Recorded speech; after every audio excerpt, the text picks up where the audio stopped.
siang teman-teman semua. Selamat siang. Nama saya Ayu Apriana Kai dengan nomor induk mahasiswa 2001140132. Di sini saya akan menjelaskan tentang hakikat pembelajaran mikro. Nah, pada bagian pendahuluan kita tahu bersama bahwa pembelajaran merupakan suatu proses yang kompleks, di mana dalam pembelajaran itu menyatukan komponen-komponen pembelajaran secara terintegrasi, antara lain seperti tujuan pembelajaran, kompetensi yang harus dicapai siswa, materi yang akan menjadi bahan ajar, metode, media, sumber pembelajaran, evaluasi, guru, siswa, dan lingkungan pembelajaran lainnya. Setiap unsur pembelajaran tersebut masing-masing memiliki karakteristik khusus antara satu komponen dengan komponen lainnya yang saling terkait dan mempengaruhi dalam suatu proses pembelajaran secara untuk mencapai tujuan pembelajaran atau kompetensi yang diharapkan. Salah satu upaya untuk mempersiapkan kemampuan para mahasiswa atau calon guru atau untuk meningkatkan kemampuan para guru dalam menghadapi tugas pembelajaran yang serba kompleks itu dapat dilakukan melalui suatu proses latihan atau pembelajaran dengan menggunakan model atau pendekatan pembelajaran yang lebih sederhana atau yang lebih populer yang biasa kita kenal dengan pembelajaran mikro atau micro teaching.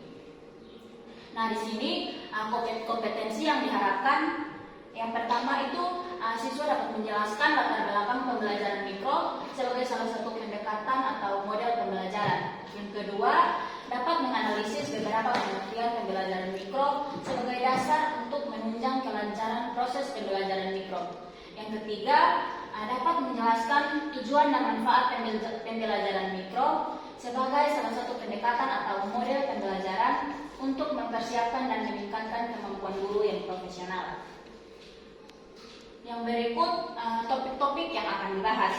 Yang pertama, latar belakang pembelajaran. Latar belakang pembelajaran mikro yaitu untuk mengungkap mengenai latar belakang pembelajaran mikro sebagai salah satu pendekatan dalam mempersiapkan, membina dan meningkatkan kemampuan calon guru secara lebih profesional. Yang kedua, pengertian pembelajaran mikro. Pengertian pembelajaran mikro sendiri yaitu untuk menjelaskan beberapa pengertian atau batasan pembelajaran mikro agar terlebih dahulu dikuasai teori-teori sebagai dasar untuk membimbing dalam mempraktekkan kemampuan mengajar melalui pendekatan atau metode model pembelajaran mikro. Yang ketiga, tujuan dan manfaat pembelajaran mikro yaitu untuk membahas dan mengidentifikasi tujuan-tujuan dan beberapa manfaat yang akan diperoleh melalui pembelajaran mikro bagi penyiapan dan peningkatan profesionalisme guru. Yang berikut latar belakang pembelajaran mikro. Nah, latar belakang pembelajaran mikro sendiri merupakan suatu proses yang kompleks. Kekompleksan tersebut mengingat dalam proses pembelajaran melibatkan beberapa komponen yang saling ketergantungan dan saling mempengaruhi untuk mencapai tujuan yang diharapkan. Ada 4 komponen utama yang saling terkait dalam proses pembelajaran, yaitu yang pertama, tujuan atau kompetensi yang diharapkan dapat dicapai siswa. Yang kedua, materi atau bahan ajar yang harus dikuasai oleh siswa. Yang ketiga, metode atau cara untuk membelajarkan siswa untuk mencapai tujuan yang diharapkan. Yang keempat, evaluasi. Nah, evaluasi sendiri itu sebagai alat untuk kita mengetahui tingkat ketercapaian siswa dalam tujuan atau kompetensi yang sudah kita tetapkan. Nah, dengan demikian dalam proses pembelajaran seorang guru yang profesional tidak cukup hanya dengan menguasai sejumlah materi atau pembelajaran saja, akan tetapi harus ditunjang oleh kemampuan dan keterampilan lain sesuai dengan unsur-unsur yang terkait dengan sistem dan proses pembelajaran. Secara khusus, kemampuan utama yang harus dimiliki secara profesional selain menguasai materi atau bahan ajar adalah keterampilan dasar mengajar. A.S. Glickman menjelaskan yang dimaksud dengan keterampilan dasar pertama adalah kemampuan atau keterampilan yang bersifat khusus yang harus dimiliki dan diterapkan oleh guru dalam melaksanakan pembelajaran. 3. Lanjut, yang berikut tentang jenis-jenis keterampilan dasar mengajar. Nah, keterampilan dasar mengajar itu terdiri dari yang pertama, keterampilan membuka dan menutup pelajaran. Yang kedua, keterampilan menjelaskan. Yang ketiga, keterampilan memberikan stimulus yang bervariasi. Keempat, keterampilan menggunakan metode dan media secara tepat. Yang kelima, keterampilan mengolah lingkungan pembelajaran. Yang keenam, keterampilan bertanya dan memberikan balikan dan penguatan, dan keterampilan-keterampilan lainnya. Selain keterampilan dasar mengajar yang menjadi suatu kemampuan utama yang harus dikuasai oleh setiap guru, bahwa setiap guru juga harus menguasai dan mampu melaksanakan proses pembelajaran secara logis dan sistematis dari mulai kegiatan membuka, kegiatan inti, dan kegiatan menutup pembelajaran. Nah, adapun yang menjadi persoalan, apakah setiap mahasiswa atau calon guru yang telah menyelesaikan seluruh program perkuliahan pada lembaga pendidikan keguruan yang diikutinya dapat sekaligus memiliki kemampuan melaksanakan tugas pembelajaran yang komplit itu secara profesional di tempat sekolahnya bertugas? Pertanyaan yang kedua itu, apakah setiap mahasiswa atau calon guru atau para guru yang sudah lama mengajar dijamin sudah menguasai atau menerapkan keterampilan dasar mengajar secara profesional, dan apakah setiap guru sudah memahami dan mampu melaksanakan kegiatan pembelajaran secara logis dan sistematis, atau sejumlah pertanyaan lain yang dipersyaratkan harus dimiliki oleh guru dalam melaksanakan pembelajaran. Nah, untuk menjawab beberapa pertanyaan tersebut, idealnya tentu saja ya mereka sudah memiliki kemampuan itu, karena setiap mahasiswa calon guru selain sudah mempelajari berbagai teori keguruan dan bidang studi yang harus diajarkannya, juga mereka telah menempuh pengalaman praktis, yaitu melakukan kegiatan praktek mengajar di sekolah tempat latihan melalui program kerja lapangan atau PPL. Nah, program pengalaman lapangan atau PPL sendiri sebagai suatu program akhir dalam struktur kurikulum keguruan bertujuan untuk mengaktualisasikan berbagai kemampuan yang telah dipelajari melalui kegiatan perkuliahan di kampus. Kegiatan praktek mengajar melalui program PPL diharapkan menjadi sarana tempat berlatih bagi mahasiswa untuk melakukan kegiatan pembelajaran dalam suasana pembelajaran yang sederhana. Dari kegiatan praktek mengajar yang telah diikutinya diharapkan dapat melahirkan para calon guru yang sudah profesional untuk melaksanakan tugas mengajar dan tugas-tugas kependidikan lainnya di tempat mengajarnya kelak. Nah, mengingat kemampuan mengajar tidak akan didapatkan secara instan dan secara terus-menerus harus dibina dan ditingkatkan, maka pembelajaran mikro dapat dijadikan alternatif untuk membina dan meningkatkan kemampuan mengajar oleh calon guru maupun mereka yang sudah menduduki jabatan profesi sebagai guru. Kekurangan-kekurangan yang masih ada melalui pembelajaran mikro dapat diperbaiki.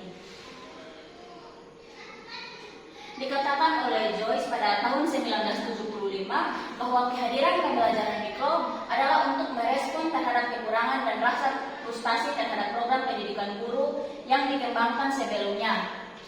Nah, dengan kata lain, untuk mempersiapkan para calon guru agar memiliki kemampuan yang profesional, selain mempelajari teori-teori dan praktek seperti PPL dan program pendidikan keguruan yang diikutinya, juga secara terus-menerus mereka dapat mengasah, memperbaharui dan meningkatkan kemampuan untuk mengajarnya melalui program latihan atau model pembelajaran mikro atau micro teaching. Pembelajaran mikro sendiri itu sebagai suatu pendekatan pembelajaran yang pada dasarnya hanya diperuntukkan bagi penyiapan para calon guru, melainkan dapat digunakan pula oleh mereka yang telah menduduki jabatan profesi guru. Nah, dijelaskan oleh Allen dan Rian bahwa micro teaching 3. Nah, dari penjelasan yang dikemukakan oleh Allen dan penelitian memiliki makna bahwa sebagai suatu konsep pembelajaran mikro atau micro teaching adalah merupakan proses untuk melatih mahasiswa, calon guru, maupun untuk melatih, membina dan meningkatkan kemampuan mengajar bagi mereka yang telah menjadi guru. Yang berikut tentang pentingnya pendekatan pembelajaran mikro atau micro teaching. Kehadiran pembelajaran mikro atau micro teaching dalam program kurikulum pendidikan keguruan sudah cukup lama, yaitu sekitar tahun 1993. Walaupun sudah cukup lama, kehadiran pembelajaran mikro dapat dikatakan sebagai sebuah inovasi dalam upaya mempersiapkan dan meningkatkan kemampuan atau kompetensi guru dibandingkan dengan kondisi sebelumnya. Sebelum muncul pendekatan pembelajaran mikro, setiap mahasiswa calon guru yang telah menyelesaikan program perkuliahan yang bersifat teori untuk memberikan pengalaman praktis mereka langsung diterjunkan ke sekolah teknik latihan untuk melakukan praktek mengajar atau yang sering disebut dengan program pengalaman lapangan atau PPL. Yang berikut, profesi guru sebagai tenaga pendidik. Dalam peraturan pemerintah dinyatakan bahwa pendidikan harus memiliki kualifikasi akademik dan kompetensi sebagai agen pembelajaran.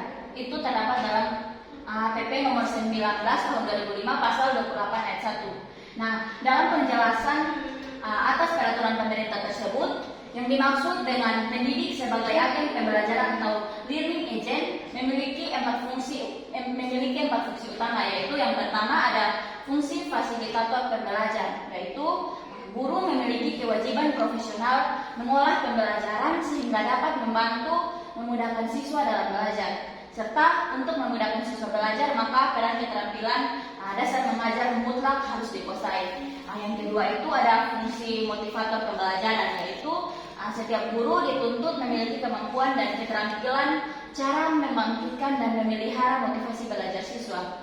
Nah, motivasi belajar adalah suatu kekuatan atau energi yang harus tumbuh dan dimiliki setiap siswa agar tercipta pembelajaran yang efektif. Fungsi yang ketiga adalah fungsi pemacu pembelajaran.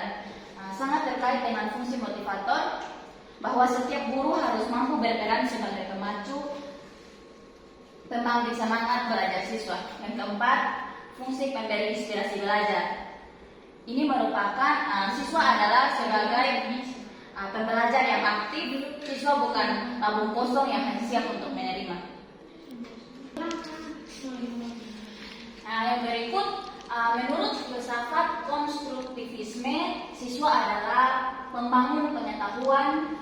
Ketika siswa masuk ke dalam kelas, mereka sudah membawa sejumlah pengalaman yang siap untuk dikembangkan. Oleh karena itu, dalam rangka mengembangkan potensi siswa, guru bukan bertindak sebagai pemberi pengetahuan, akan tetapi yang memberi inspirasi bagi siswa agar dapat mengembangkan potensi yang dimilikinya secara optimal.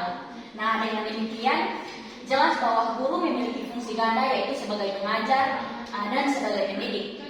Keduanya itu sama-sama penting dan tidak bisa dipisahkan, ibarat dua sisi mata uang yang saling melengkapi dan memiliki nilai yang sama. Nah, untuk merealisasikan kedua fungsi tersebut, maka setiap guru mutlak harus menguasai jenis-jenis keterampilan dasar mengajar.